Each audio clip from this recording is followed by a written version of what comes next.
추배아 팀입니다. 오늘은 남부터미널 강은영 교수님 사무실에서 경매 얘기, 또 특수무권 투자 유의점 대해서 얘기 나누러 왔습니다. 교수님 안녕하세요. 네, 안녕하세요. 네, 시간 내주셔서 감사드리고요. 일단 먼저 지금 6월 달입니다. 상반기에도 한번 좀 뵀었고 하는데 하반기 경매시장 23년 시장 전망 좀 한번 말씀해 주세요. 6월 달 들어와서 경매 시장이 미세한 변화를 좀 감지하고 있는데요. 1, 4분기 때는 우리 경매 시장 하나의 트렌드가 2번 이상 유찰된 물건에 대해서는 지역, 가격 불문하고 수십 명이 몰려다녔고요. 그리고 낙찰가는 뒤도 돌아보지 않고 전 유찰가를 넘기는 게 하나의 불문율이었는데 6월 들어와서 여기에 작은 균열이 생기고 있는 것 같습니다. 이를테면은 2번 이상 떨어졌다고 하더라도 상반기 1, 4분기처럼 수십 명씩 몰려다니는 것은 드문 것 같고, 그거보다 더 특이할 점은 낙찰가인데요. 낙찰가율이 전 유찰가를 넘기지 못한다라는 거. 이게 그러다 보니까 일부 낙찰자 중에서 최근에 이런 그 변화된 내용을 미처 감지하지 못하고 그 상반기에 뜨거운 열기를 그대로 법정으로 옮겨오신 분들이 낙찰은 당연히 받는데 1등과 2등의 간의 가격 차이가 곤혹스러울 정도로 적게는 몇 천만 원에서 많게는 억 단위로 차이가 벌어지는 현상이 나타나고 있는 것 같습니다. 그래서 6월 이후 참여자들은 낙찰가를 산정할 때 상반기처럼 공격적인 낙찰가는 자제할 필요가 있다라고 생각합니다. 최근 뉴스에 이제 경매 물건이 한 10,000건을 넘겼다 이런 얘기도 나왔었고, 저도 이제 경매 사이트를 보면서 다세대 물건들이 빌라들 이런 물건들이 많이 나왔더라고요. 그래서 어떻습니까? 수량은 늘어난 것 같습니까? 어떠세요? 예, 맞습니다. 대법원 통계에 의하면 4월 달까지 발표된 통계에 의하면 올 1, 2, 3개월 연속 작년 동기 대비 유입 물건이 증가하고 있는데 아마 이 부분도 코로나 이후에 처음 있는 현상인 것 같습니다. 여하튼 올해 경매 시장의 신건이 지속적으로 증가하고 있고요. 여기에 유찰된 재고 물건들까지 가세가 되면 아마 일반인들이 피부로 느낄 정도는 아직은 조금은 부족하더라도 아마 하반기 또는 멀리는 내년 상반기에는 아마 경매 물건이 늘고 있다는 것을 아마 실감을 할 것 같습니다.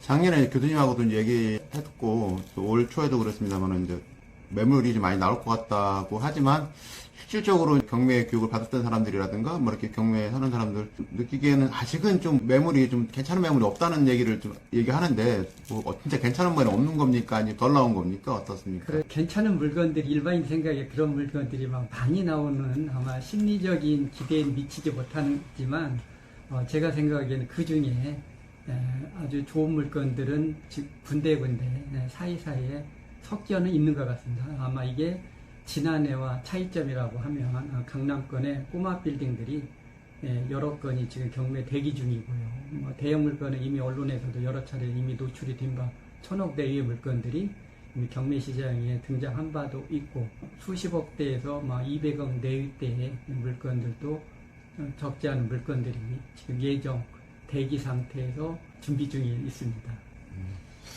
경매를 좀 관심 있게 보는 분들은 이 상황에서 어떻게 대처를 좀 해야 되나요? 좋은 매물일 때 무조건 입찰을 해야 되는 게 좋은지요? 아니면 좀 살짝 관망을 좀 해야 되는지요? 예.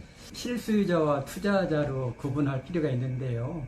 투자자는 좀 더 시장 추이를 지켜보는 게 맞다라고 생각하고요. 반면에 실수요자는 참여해도 괜찮은 것 같습니다. 대신 잠깐 제가 서두에 말씀드렸지만 낙찰에 급급하기보다는 떨어져도 좋다라는 소신 입찰이 필요하다. 왜 그러냐면 저는 실제 지금 올 상반기에 일시적으로 가격이 그 하방이 저지가 되고 기저 효과에 의해서 일부 사람들이 바닥 인방에 대해서 조심스럽게 생각하시는 것 같은데, 저는 아직 바닥에 대해서는 좀 이르지 않냐라는 생각을 해서 다시 한번 단기 반등했다가 다시 가격이 하방 국면으로 넘어갈 수도 있기 때문에 공격적인 가격보다는 소신껏 최저가 선에 참여해서 되면 좋고, 안 돼도 미련이 없는 입찰 전략이 필요한 것 같습니다.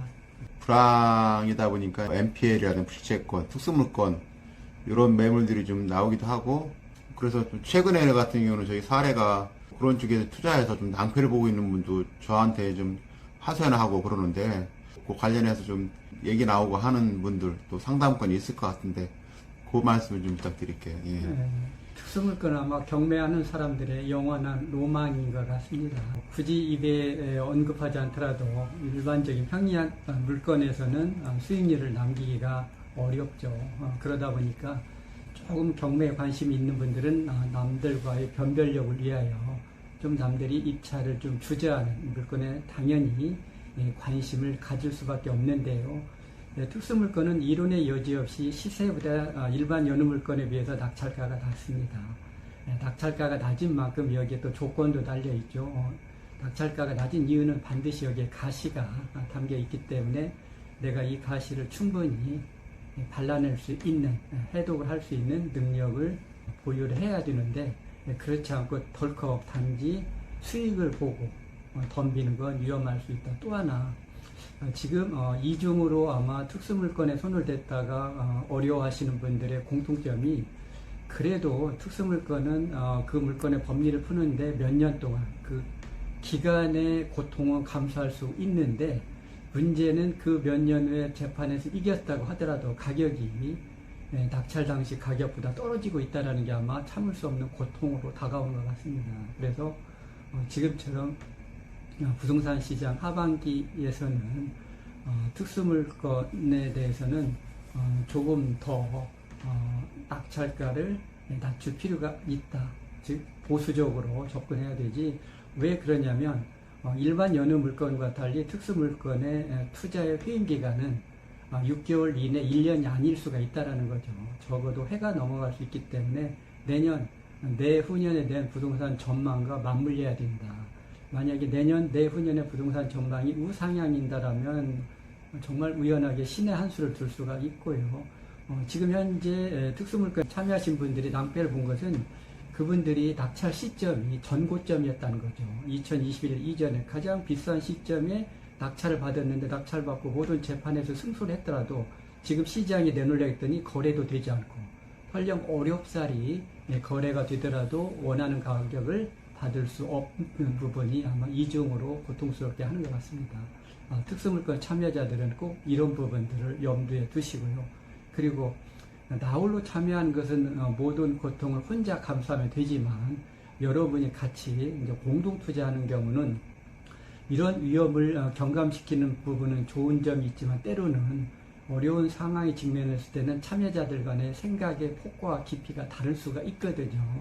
그래서 때로는 시장의 전망 부재보다는 동료들 간의 마음의 불일치가 더 우리한테는 상처가 크게 다가올 수도 있기 때문에 이런 부분도 감안을 해서 입찰 여부를 판단하셔야 될 것 같습니다.